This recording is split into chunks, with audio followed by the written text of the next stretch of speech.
Hello and welcome to our 11th episode of the Non-League Heroes podcast. With your host, as always, it's myself, Dan Welch, and my other host, Dan Walkley. Dan, how are you? I'm all right, mate. Yourself? Yeah, I'm not too bad, mate. Good. All over the place at the minute. I've got my missus's sister and her kids here with their new dog, so Oh, I've had chaos. to tuck Should have got myself out, mate. away.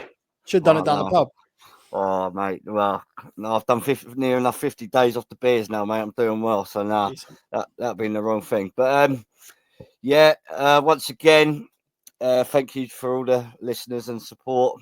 And we've got another great episode coming up tonight. We've got Jason Beck of Harpenden Town, a character in itself. Most of you will probably know him for just seeing Red Card Jason Beck on Twitter most weeks. And we have a Charlie Ruff who will be joining us later on this evening. He is the Chelmsford City player in the National League South, and he is the vice captain. So we are looking forward to Charlie Ruff. But first of all, Dan, how you been, mate? What you been up to? Yeah, I'm good. Well, we hit 700 followers on Twitter today. That's Wednesday when we're recording. So, yeah, I mean, we're getting there, aren't we? Yeah, I mean, 700 followers is, I think that's a good turnaround considering we've only been going since, early December? We had Christmas. Yeah, and a lot of games off as well, don't forget. So there's not been a great deal to catch up on each week. So, yeah, really good. Let's just hope we can keep churning out the guests and keeping the listeners happy. But in terms of me this week, we didn't have a game Tuesday night. That was called off because of the rain. But we were away at Shearwater on Saturday and got beat 2-0. I wasn't actually there, unfortunately, but we just need to bounce back now. We got a massive game against Fleet on Saturday. I mean, I think we can look forward to next year now. What, you rolling out the playoffs, are you?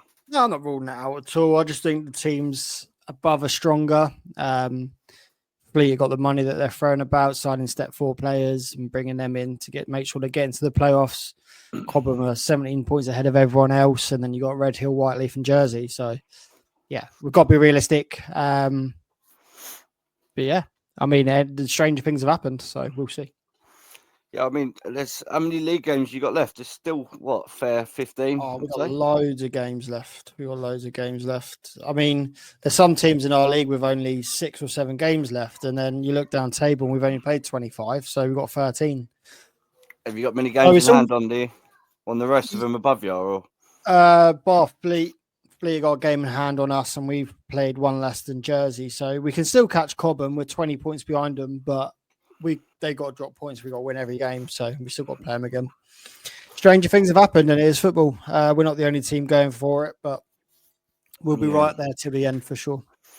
Yeah, well, there's a lot of people from your league in our non-league heroes group, and it seems like most of you at the top of the table are all in there. So it's going to be an exciting end to the season with the Jersey it will Bulls. Be. It'll be the top 3 going for the title.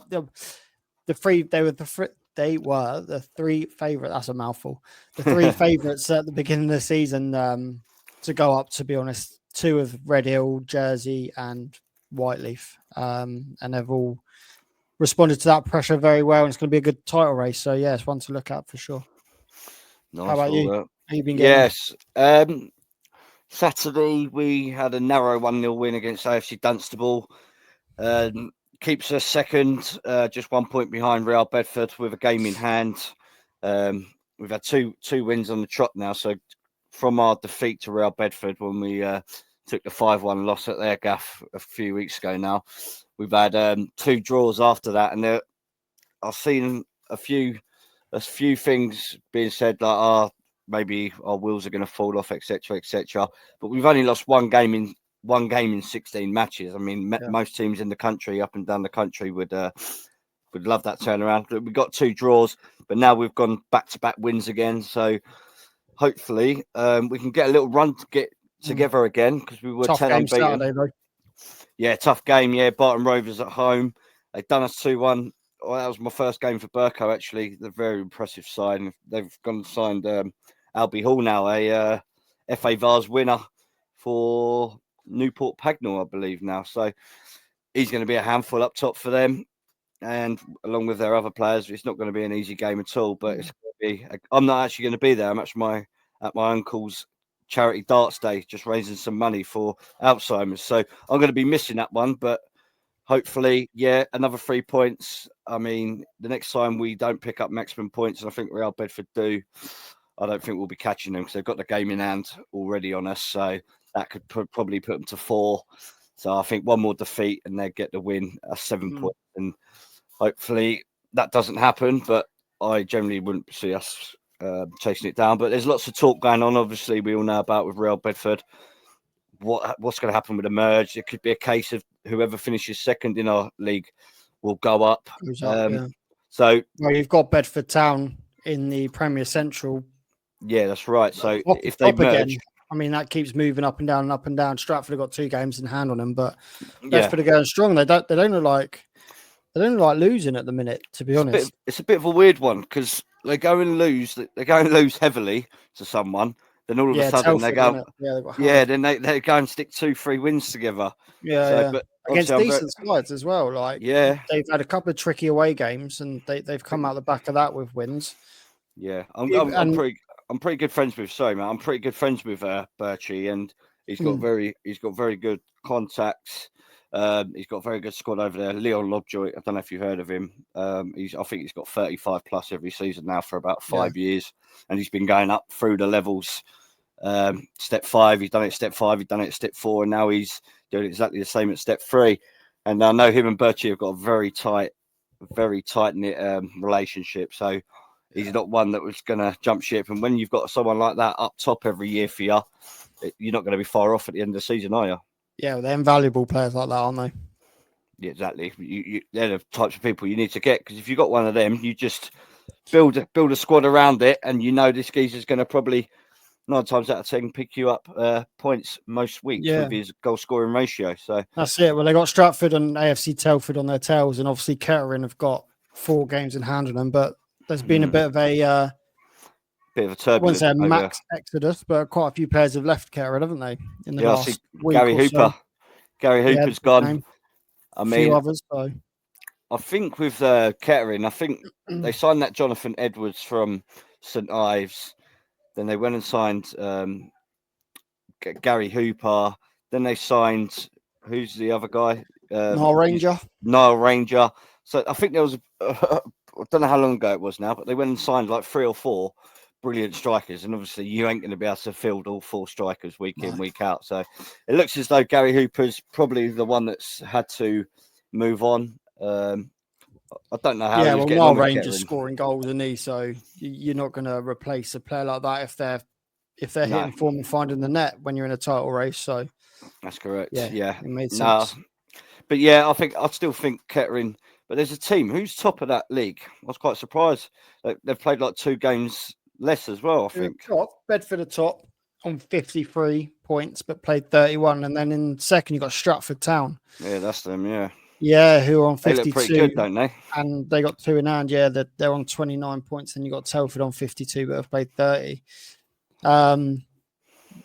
Stratford. They've kind of gone under the radar. If you look at the big teams, you got Kidderminster, you got Telford. You could probably chuck Heldo in there as well. Yeah. Harbour as well, and Stratford are picking up important wins. Like last week, they beat on the weekend. They got a good result against Royston at home, a nice 3-0 win. Royston beat Bedford Town. Actually, that was one of the ones I said. Yeah, Royston beat them 1-0, and then they go and beat someone like, I think it was Banbury away or something like that. Yeah, and then a couple of weeks ago they beat Hell's Owen as well, which was huge in terms of the playoffs. So, Stratford are they're on a good run of form, and they got games in hand, so anything can happen. I think that'll be quite a big shock if they do go on and win that league. Definitely.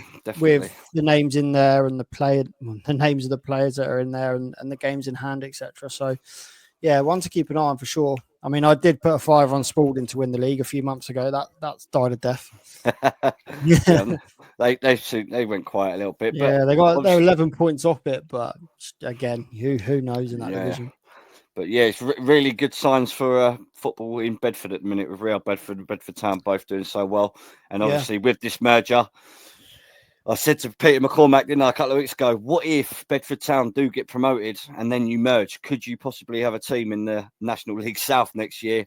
He said it's very unlikely, but if Bedford Town keep doing what they're doing and this merger goes ahead, it's got every chance, right? Yeah, he's keeping his cards close to his chest on that one, for sure. I think that's what they're going to be pushing for. But anyways, what's been going on around the grounds? Any news, any dramas, or any shocking results or very interesting results? Maybe not results at the moment, but I was just going to, when you were touching on Bedford there with the merger, it looks like it's going to be a Real Bedford, Farnham, and now Malden and Tiptree race to the top. In that kind of caliber of teams, with Malden and Tiptree, obviously Barry Druitt Barlow taking over there. They've just signed Dagenham and Redbridge goalkeeper. They're announcing a new forward today as we record on Wednesday night. So we'll keep up to date on that. So they are really going for it. I mean, they're they're in the bottom half of their table currently, but obviously the plan's a lot longer term. So I think are they in the Isthmian North? Yeah, so they're in the Isthmian League North Division, which is obviously step 4. Step 4. Yeah. They're sitting 15th in that at the minute, 8 points off the relegation places. But with the investment they're bringing in the squad at the back end of this season, and obviously moving forward with the investment, I don't think it's going to be long until they're challenging for promotion as well. Do you think this is going to be happening to more and more teams every season now, with big investors looking to take over their local non-league side? I think it will. And do you know why I think it will? I think because they've seen the framework of the likes of #United, of Dorking, more recently Farnham, in a way that you can monetize and build a lot of revenue through social media. So Malden and Tiptree, obviously they're going to be looking to do similar behind the scenes, and like the running of the club, like maybe a docu-series or mini-series. And I think people are genuinely interested in that, because you've got like the Welcome to Wrexham's and what was it, Sunderland Till I Die, and the All or Nothing things on Amazon Prime. But that's I'd say a lot of that is produced. Where I think with these non-league series, people like the rawness of it, and it's a lot more natural. Yeah. Do you know what I mean? You're seeing the real side of it, real people with other jobs and giving up their time, and the volunteers. So I think there's going to be a lot more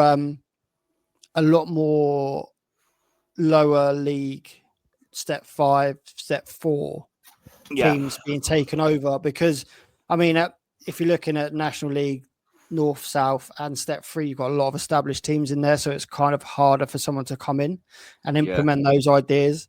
But with your Step 4 down, I think someone can easily come in, just say to the committee there, if they're getting on a bit, the club's a bit stagnant, this is what I want to do, this is what I want to bring to the community, and so people are going to bite their hands off. So yeah, I can see it happening more and more and more.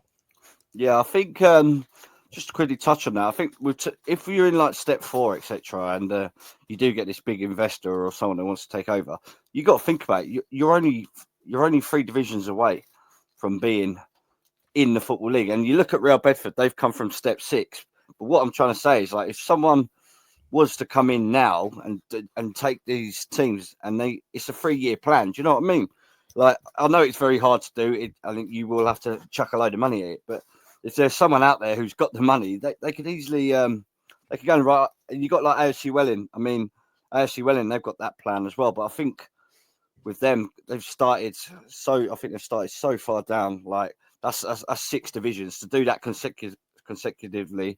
I don't think it's going to be possible. But with teams with Real Bedford, I mean, Peter McCormack is doing an amazing job. But teams in and around step 4, it can not easily be done, but it's only 3. It's only achievable, 3, isn't it? It's achievable, yeah. So I think we will see that more and more often. I mean, it's happening near enough every other week now. A new team. But like you say, people can throw money at. That's fine. We've seen people and teams throw money at players and ideas, and it not go anywhere. You've got to have the right framework and the right people. Like Farnham, especially, they are doing things the right way. Yeah, they've got a lot of money to put behind it, but the way that they have done it, their attendances has increased week on week on week, and now they've got the community locked into them. They've got, which is obviously generating its own revenue now. They're becoming self-sustainable, so they're not having to chuck that money at it because it's already coming in. So I think they've got absolutely spot on. They're top of their league. They're playing again tonight, actually, Wednesday night. But yeah, I think that if anyone is looking to take a step 5, step 4 team through the leagues, I think that's the framework you got to be looking at. I think it'd probably help if this ain't a dig at AFC Welling at all, but when you're ground sharing as well, you're not really making much money, are you? I'm just using AFC Welling as an example. I've been a massive supporter of AFC Welling. I know I went on with Kilroy on the weekend, but I'm a massive fan of them, and I do wish them to go as high as they can. But when you're ground sharing, like, what is your income? I don't think you can progress with a ground share. You have to have your own space, because if you start jumping up the levels, I mean, I'm going to use hashtag as an example. They've moved, and they're staying pretty stagnant at step 3 now. I believe if they had their own ground, where they had their own fan base, their own community around it, I think they would have gone up. But where they keep moving grounds now, obviously they're at Aveley. You've got Aveley who play there, who are in the National League South or National League South. National League South, yeah.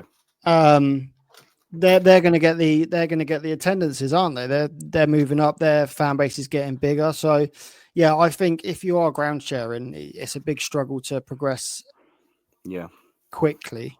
Yeah. No. Yeah, I do see that as a limitation. But again, if the people behind it believe in what they can do, then good luck to them. Yeah, good luck to them. Exactly. We are going to be moving on to our first guest shortly, but what about the FA Vars and the FA Trophy? I think they've got the date now for the non-league finals day. Yes, they have. That is it the middle of May, isn't it? Normally, yes, normally in the middle of May. But what a great occasion that is! As we come into the lower sections now, the lower rounds or the higher rounds of both cups, is anyone you fancy to be at that non-league day final? Any team? Yeah, Whiteleaf. Oh, AFC Whiteleaf are going to win it. You think they'll go all the way? Yeah, I think they will win the FA Vars at the detriment of them winning the combined counties South. But I think they'll go up in the playoffs. I mean, they're great sides. Don't get me wrong. I think there's better teams in our league, but the players they've got and their ability and the experience, they've got big game experience players. They've got ex-pros playing. They got people they've pulled in this year from the likes of Folkestone Invicta, from the likes of Carshalton in step 3. Yeah, they've got absolute monsters on that pitch, and they've got an unbelievable support behind them. They're getting late 200s in attendance each week. Wow. I think they'll go all the way, and in the trophy is a bit more difficult to call, but I'm going to hope Aldershot get there. Aldershot, yeah. Is that Sittingbourne? How are they getting on? Yeah, Sittingbourne have got Aldershot. Oh, they've got Aldershot, right? Yeah, in the quarterfinals. Could that be a step too far? Say that again, sorry. Do you think that could be a step too far for them? Yeah, I do. I think. Didn't we say that about Southend? Yeah, we did, and I did. And Salisbury as well. I mean, they're at home, and Aldershot have only been given 195 tickets. So home advantage with a home crowd, which is going to be a sellout, could be a major advantage, to be honest. And if Ryan Maxwell is as confident as he was the other week when we had him on the podcast, then anything can happen. Why not? Yeah, no, totally. Well, that's coming to the end of it, so we'll keep bringing you up to date with how it goes. But we are, I'm told, in time for our first guest of the evening. If we could just bring him in, please. Here he is, ladies and gentlemen. It's Becco. Becco, how are you? How are you, boys? You good? Yeah, Very yeah, well, mate. mate. Yourself? You can hear me, yeah? I'm new to all this. Yeah, I'm all good. I'm all Yeah, good. yeah. Well, I've been looking forward to getting you on, mate. How are you? I'm very good, mate. You all right? You doing all right? You doing all right, boys? Yeah, I'm doing all right, mate. Yeah, I'm off the beer at the minute, 49 days. So but I've got a big day Saturday. I think I might crumble, so I'm a little bit worried. I'm getting anxious, but Where's that London Road Club? no, Hatfield Road Club. But yeah, Becco, before we start, mate, just tell the listeners little bit about yourself and your playing career. How long you got? Yeah, I'm currently at Arpenden. Yeah, I mean, I've been doing it since I was started at Hartford under 18s. I've had a few clubs, but listen, who hasn't in non-league? Do you know what I mean? Chased a little bit of dough that was available, but I don't really do it for that. I do it for. I've given up about 5 times, but I'm itching to get back all the time. I do my little boys team, which gives me a little boost on a Sunday. But yeah, non-league. Who don't love it? Do you know what I mean? So Yeah, no, I was going to say, obviously, you do say you're going to hang your boots up, but then obviously, a lot of people want a centre half like yourself in their team. yeah, do you know what? I thought about this earlier. Like, you could have the most shittest day in the world at work with your missus nagging at you. I don't know, some fucking idiot pissing you off, and then you get the football. You walk in a change room and you go from 0 to 100, click of a finger. And it's just the best feeling. Do you know what I mean? Friends for life. You get some boring fuckers. Do you know what I mean? I've met a few of them before. Dan Palmer at Harpenden's one of them. Oh yeah, very Blake, isn't he? But yeah, Was you a striker? I was a striker. Well, I've dipped in and that. I was started off at left back. Yeah. When I was at Hartford under 18s, and then went to Coney Heath, left back, and then I went to Tring. Yeah. Because everyone fucked off to Royston. I didn't want to go. I went to Tring and they played me centre midfield. I didn't have a fucking clue what I was doing.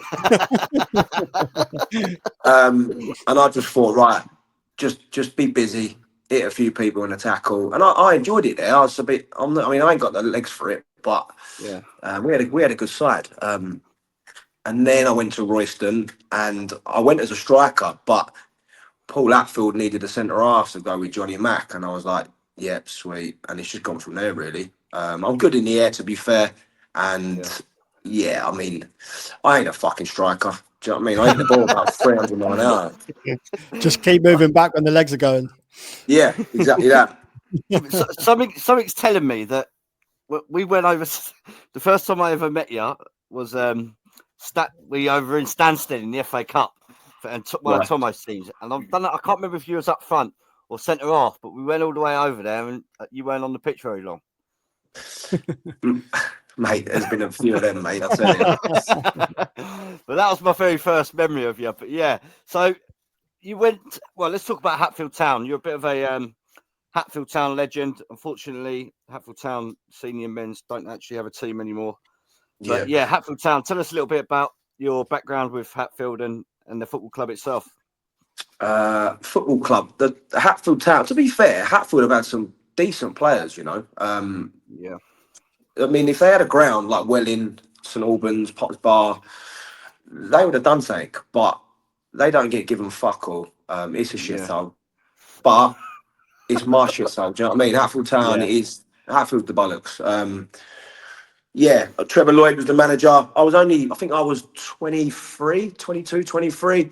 Like, I got shoved into a team with, I'm going to say, proper geezers. Like, you had to sort of hold your own straight away. And it sort of bedded me for non-league football, really. But yeah, when I left Hartford with Kelsey and Drapes, they were in trouble. Spartan League One, I think.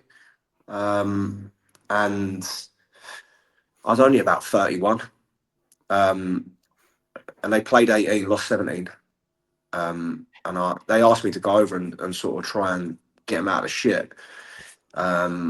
And I had a good go. I took loads of players over. you know, and we had a good crack. It was brilliant. I loved it. It just didn't. We didn't manage to get out of it. I think we won 5 or 6. It was difficult, man. But yeah, I just, you know, What made it so difficult? Just like the mentality when they've already lost that many games, or yeah. I mean, no disrespect to a few people, but there was plenty of players that weren't good enough. They're in that trouble for a reason. Do you know what I mean? But there's a lot of people, as everyone knows, in non-league that are better. They're not as good as they think they are, if you like. 100%. Some people will say that I'm fucking shit, but I don't give a fuck about that. Like, I would say that. What is it? Unreliable, maybe. How many red cards do you actually have? I was trying to see if I could find any stats, but I was just telling my co-host Dan earlier. I said near enough every week you will see Jason Beck sent off. Is that true or not? No. I'll say I'd say 1 in 7. Yeah, I'd say less personally. I will defend myself a little bit in terms of saying, you know what you're signing when you get me. Yeah. There ain't people that want to defend anymore. They're all this ball playing, fucking ticky tacky bollocks shit. I'm going to bring Jay Lovell into the same category as me, really, because we're old school centre halves. We've grown up with the likes of Glenn Draper, etc. You know, and you just put your body on the line. You're going for tackles that you shouldn't. Referees, I mean, they get a lot of shit, and to be fair, some of them bring it on themselves. They haven't played the game, and they don't. Like I got sin bin. We played MK Irish a few weeks back. We're 3-0 up, and we were doing all right. And the ref, you could see the ref wanted to get involved and try and sort of fuck things up a little bit. Sounds a common theme of MK. Yeah, but I mean they're a good side. They're a very good side. They're, you know, nice bunch of lads as well. But I went up for a header, and you know, I don't lose many headers. The centre forward's bent over. For me, that's a foul. For me, because if you're not competing, you're sort of shying out of it, really. And as I've landed on top of him, and I'm in the zone. I've called him a cunt. Got up, we've ran off, and the linesman's put his flag up, waving. And he called the ref over. They're looking at me. I'm thinking, oh, for fuck's sake, called me over, and the ref's gone 10 minutes in the sin bin. I'm not too sure. Neither's the linesman, but we think he called him a cunt. And I was like, well, if I've called the linesman a cunt, it's a straight red card, surely. Yeah, 100%. So make your fucking mind up, sort of thing. Do you know what I mean? Like, there's a lot of it. There's a lot of it, and you know, most of it's bollocks.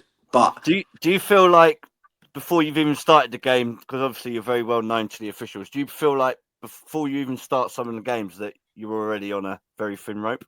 Yeah, straight away. Yeah, straight away. Do you know what? A few weeks ago, again, we had a woman referee. She's only young, 20, 27, 28. She was fucking unbelievable. She was brilliant. Yeah. She knew how to talk to you. She had respect. Like referees nowadays, they talk to you like a piece of shit, and you're not going to let a geezer in a pub do that. So why are you going to let a geezer stand in front of a whistle talking to you like a dickhead? I think that's the issue. I think it's the communication. Like, if a referee's talking to you throughout the game and you can talk to them, explain a decision, then you're not going to have that issue with dissent and sin bins and all the agaya, because you've got that mutual respect. It's when they wave you away, they won't speak to you, won't even look at you. That's where the issue comes, I think. Yeah, I mean they've got a tough gig, but you know, it's part and parcel of their job, no? Yeah, true. You've had 3 stints with Hertford Town. Is it a club that you hold close to you? First one was Paul Halsey when he was there. Yeah, I didn't even know him. I got a phone call from one of the players, like, we need you. So I was like, all right. And then obviously Gav, Kelsey, Drapes, Phil Lovell. We had a good side. Ruffy, who's on next, apparently, little fucker. Ruben Suarez Jr., who I think is at Billericay now. maybe I might be wrong. He might be somewhere else, but he's at a decent level. Tommy Wade, Dave Keeling's side, Michael Toner. We had a good side, man. And it's a great club down there. Was that the year you won it, the Spartan? They Hartford didn't win it. They got who put won up. it? Was Hartford, Burko, and I'm not too. What's that? Say that again. there was one year when it was like Coney Heath or London Coney with your team, one of your teams, and one of the Roses team. I think that was with Gav Kelsey as well, wasn't it? Yeah, I'm not too sure. I believe Hartford didn't win it. I think they got put up as in second because one of the I don't know, something happened, but okay, yeah. Fair enough. There seems to be a lot of you say about Hartford Town obviously being a great club. There seems to be a lot of players that have come through the ranks at Hartford and gone on to play a very, very high standard. Do you think that's to do with the culture around the club, or whether it's to do with the coaches that they bring in? Do you think it's just coincidence? I think it's a lot to do with coincidence, to be honest. Brian Owen was the manager of the first team when I was 17, and he shoved me in. Yeah, the likes of Drapes, Killer, Kev Cooper, all the old school boys. Now it's Ben Hurd in it, I believe. He's got a little academy down there and whatnot. Yeah. I mean, to be honest, they fight relegate. I'm going to be horrible here. They fight relegation most years. But in terms of the younger players that are coming through, obviously they had the good FA Vars run. FA Youth Cup run. They got Archie O'Brien that's just gone to QPR. Obviously Charlie Ruff came through, now playing National League South. It looks like a trend from Hartford. I think now with Ben, I mean, I don't know the fella, but I think he does push the boys up into his little contacts, so he does do that very well. I'll give him that. No. All right, let's get back to yourself. And what's the best team that you've ever been involved in, and why? Do you know what? I'm gonna say, well, it's out of Leighton Town and Walthamstow. More recently. Yeah, Walthamstow, proper club. Max Mitchell took me there. He run me out. I weren't doing anything. He just took the job. Yeah. And I went over, and I remember it. I remember it like it was yesterday. I was living in Hartford, and I underestimated the traffic getting there. So there's two ways to get into Walthamstow Ground, and one of them is a fucking dead end. They don't tell you that on SatNav. So obviously I've gone that way. And I literally, with the way my mind works, I was late, and I was like, "Fuck this! I'm going home. I ain't playing." I got flashed with a fucking speeding ticket, and then Max rings me. "Where are you?" I'm like, "Yeah, I'm 2 minutes away. I'm coming." So I was like, "Oh, for fuck's sake!" So I went. Best thing I've done. I got in the change rooms, didn't know anyone. Load of East London boys. I was thinking this is going to be all right. Giggle this, fucking hell. But yeah, I stayed there, mate. It gets a lot of shit because of the owner, but I speak to the owner still. He's a decent geezer. To pump that much money into a football club for non-league, all right, he's a bit drastic in his decisions sometimes. But I mean, it's a great club. I think you had one of them on a couple of weeks ago, didn't you? The Bucket Hat man, yeah. Yeah, the social ad. Do you know him? I don't know if you know him. He was one of the fans. Yeah, I mean, great fans. I think they get about same as Leighton. They get 300-400. Yeah, they got a great following. We used to go in the boozer at the end of the road at Walthamstow with all the fans. It was quality. That's sign of a good non-league club, though, when it's all connected. Do you know what I mean? They still ring. They FaceTime me now. When they get together, they FaceTime me, pissed out their heads, giving me abuse. It's brilliant. You mentioned Leighton Town. Was that under Birchie? Yeah, that was Birchie. I got another story that to do with a red card and all. I left Walthamstow. Yep. Birch rings me up. Becco, need you to come and ruffle some feathers. We're top of the league, but we're not quite there. So I was like, yeah, all right, sweet.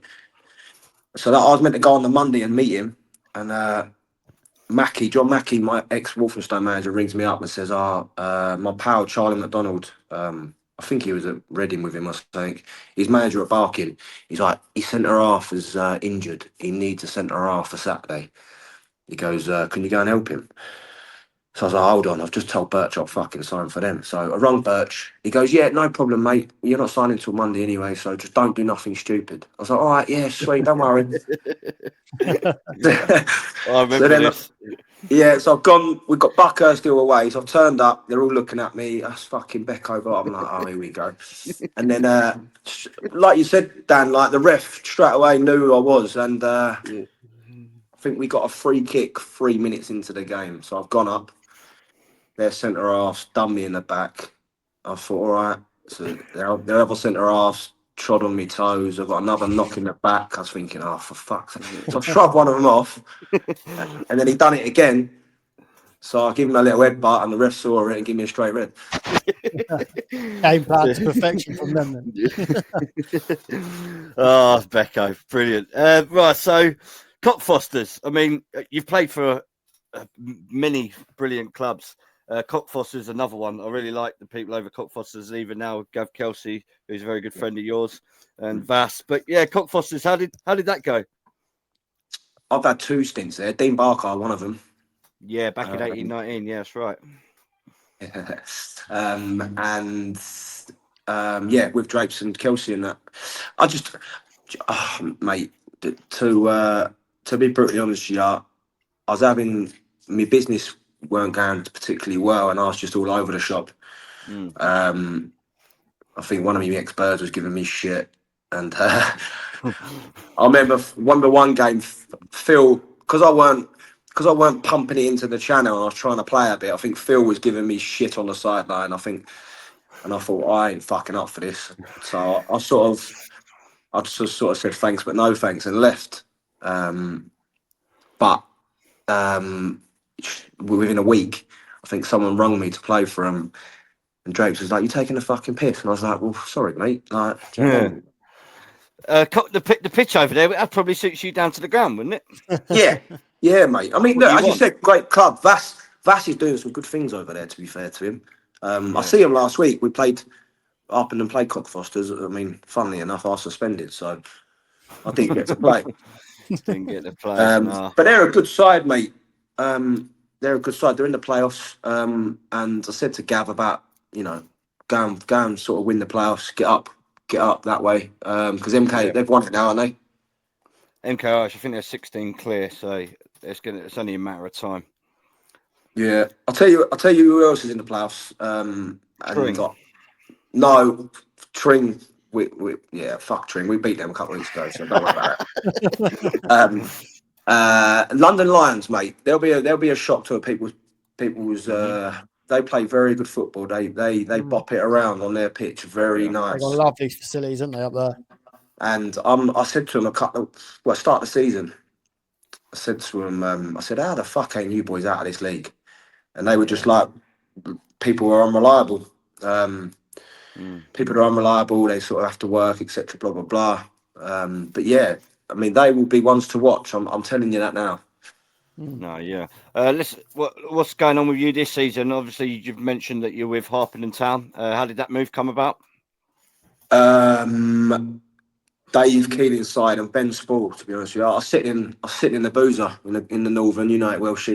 Yeah, I know. And I just got a message off them. Just said, I think they'd just been pumped 8-0 by MK Irish. I'm not too sure. But look, Harpenden, they got a great side. They're young.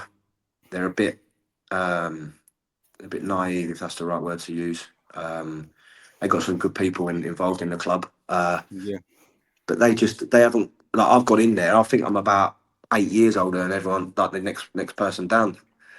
They all look at me as if I'm a fucking lunatic, but I don't mind. Do you know what I mean? They were so close last year, and to be fair, at the start of the season, I probably would have had them and NK Irish to be the top two personally if they'd have carried on where they left off. But I don't know if you're struggling or what, but the table is not looking like you're going to reach the playoffs this year. Is there a late surge possibly, or is it no?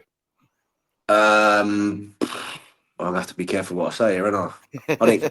I didn't go training Tuesday, so I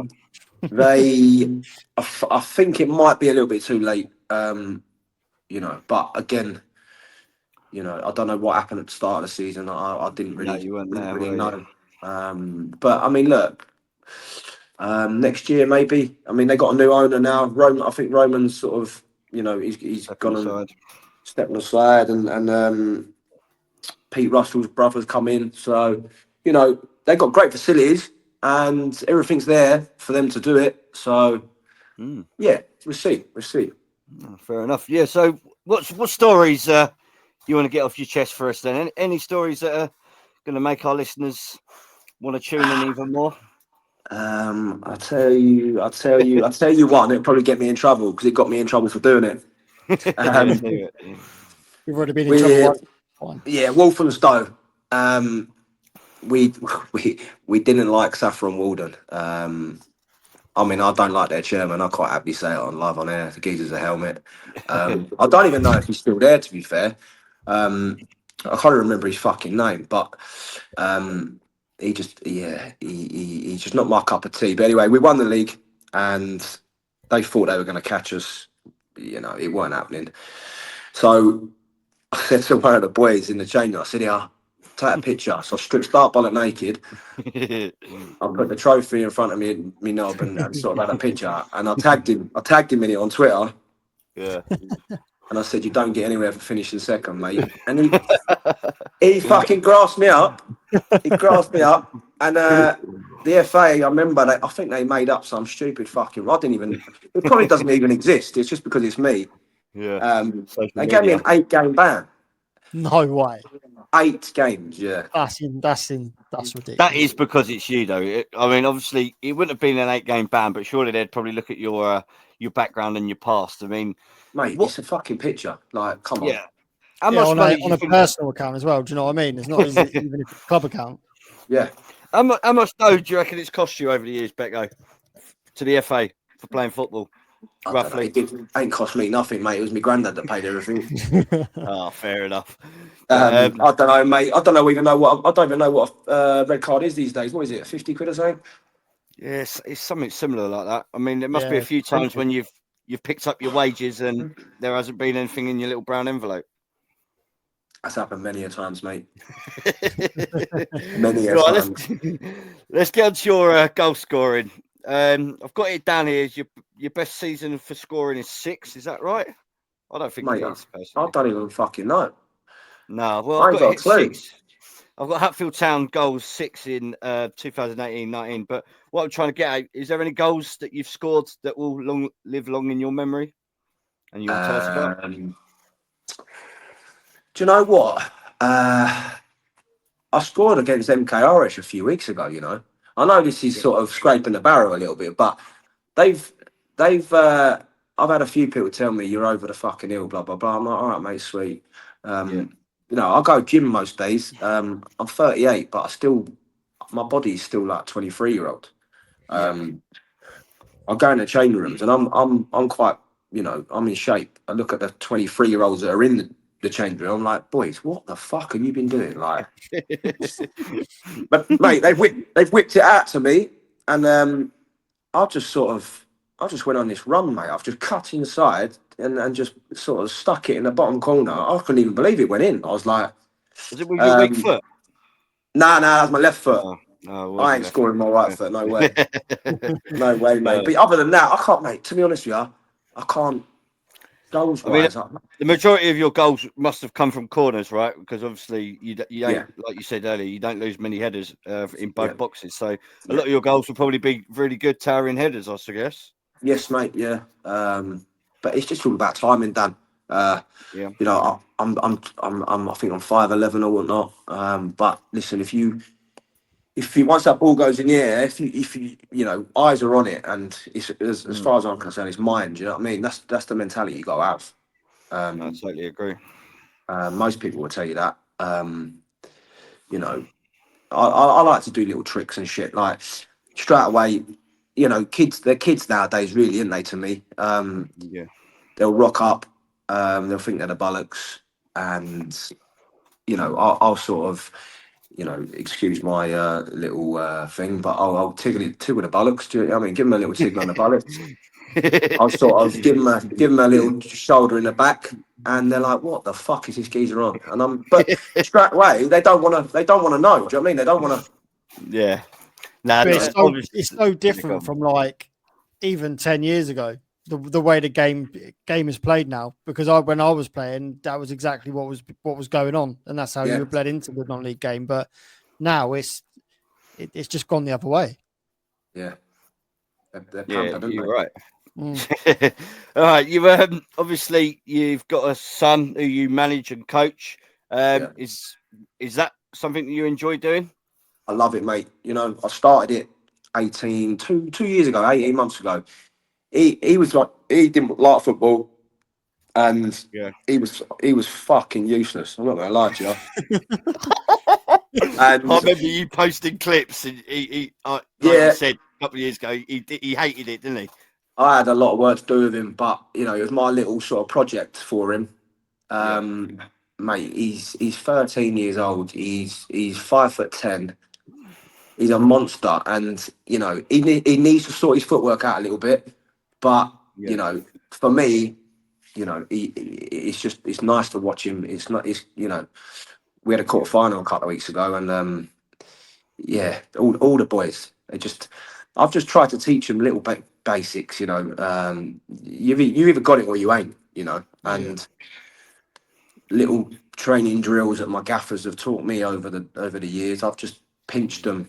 Like Ryan Haggerty at Harpenden, he's sort of assistant coach, whatever he is over there. I think he just fills the water bottles up, to be honest with you. But um, Oh, there you go. he, he, Good lad. he does his passing drill before a game, and I thought this is fucking decent. I'm going to take that into my 14s. Took that Yeah. into my 14s, and they love it. Do you know what I mean? Just Mm. little ideas, and Mm. teach them to turn a defence. I'm all for this passing stuff, but you got to teach young boys to put the ball in the right area. If nothing's on, if you're in trouble, turn the defence. They don't want to face their goal. Mm. Um, and you got to, as well as doing the whole Pep Guardiola bollocks and all this. Yeah. You've got to do what non-league is. Non-league is sometimes turning Yeah. them, and Finding ways to win a game. exactly that, mate. So I'm loving it. We'll see how it goes. And yeah, it's just something for me to do on a Sunday with my boy. Do you know what I mean? We both love. How So how different are you on the sideline compared to playing? I'm completely different, to be honest with you. It's I that did have white to. line, isn't it? As soon as you step over it, it's a different game. Yeah, I did have. I had to watch my mouth last week because my keeper's come steaming out, and he's gone 50-50 with a kid, and he's won the whole ball. It was brilliant to watch, and and another little lad has gone steaming in, done exactly the same, and the ref gave a free kick. He's only 22 years old, the ref, and I just said to him, "What have you done that for?" He just said to me that he went in too aggressive, and I was just like, "Wow, okay." I couldn't say anything. I just walked off because what can you're not. The kids are looking up to you to be a role model. You can't sort No, of no, I shout and think scream. absolutely the right thing to do. 100%. So, I'm all for winning. I'm all for winning. The kids have got to enjoy it as well. But I'm not. I'm not one of them dads that says, "Oh, it's all right, lads. We lost 11-0 today. There's always next week." Mm, mm. Like, that's a load of bollocks. Like, do you Yeah, know it what I don't mean? help No, anyone, does it? I No, know. I know there's exactly what you mean. plenty of them out there. So what does the future hold for you in terms of your playing? I mean, have you set a time on when you're fully had enough of playing, or are you going to go into management? I mean, what does the future hold for you? I will probably. I'll definitely play next season. Yep. I'm going to stay at Arpenden, I think. I like it down there. It's a nice little town. Got the George at the bottom in the high street. We go in there and get hammered. Yeah. Yeah, I mean, they're going to stay, and then yeah, we'll see from there, mate. I mean, yeah, it is what it is. Yeah, I mean, we'll go from there. So Yeah. Well, can you see yourself managing at step 5? So should we yeah, say step 5, step 6? Is that something you can see yourself doing? I had this conversation the other day. I'm a sad bastard, but I've got a little list in my phone, in my notes, that if I did get a job, Yeah. I've got every position who I would ring, because it's just I've played with so many decent players, and bear in mind I am 38, so some of them are still. I forget how old they are. Like Yeah. they're still 22, 23 years old. Mm-hmm. They got ages to go. Mm. But yeah, I mean, yeah, as I said, I've got me little phone, and yeah, it's just it's No, the way it brilliant. goes, mate. I'll get straight on the blow up. I wouldn't even. We at Leighton, we didn't even train. You know, Really? Berts knew how to do it. Like we probably trained once every 2 months. Wow. Similar Because to what we Tomo used to do, to be fair. yeah because we were winning and we knew how to win, and the had some big characters in that change room, Yeah. and he said, right, we won't train tonight, but you boys have got to continue to do what you're doing. You've got to keep winning. You've got to keep playing well, blah, blah, blah. If you don't, we're trading. So we was like, yeah, fuck that. Let's keep winning. You know, And very rarely trained. So, no, brilliant. Well, listen, Becco, we've got another guest coming on soon, mate, but I really appreciate you coming on tonight. It's been brilliant to catch up with you and hear some of your stories and a bit about your playing career. yeah, cheers, boys. I appreciate it. Yeah, agreed. Good Nice luck one, and mate. everything, Thank yeah? you. Brilliant. See you Cheers, later. pal. Appreciate Thanks, it. Becco. Take care, mate. Bye, bye, bye, bye, bye. Cheers. Oh, that was Jason Beck, a fiery character. On the pitch, off the pitch, he's a very lovely, well-respected man, and it was great to have him on board.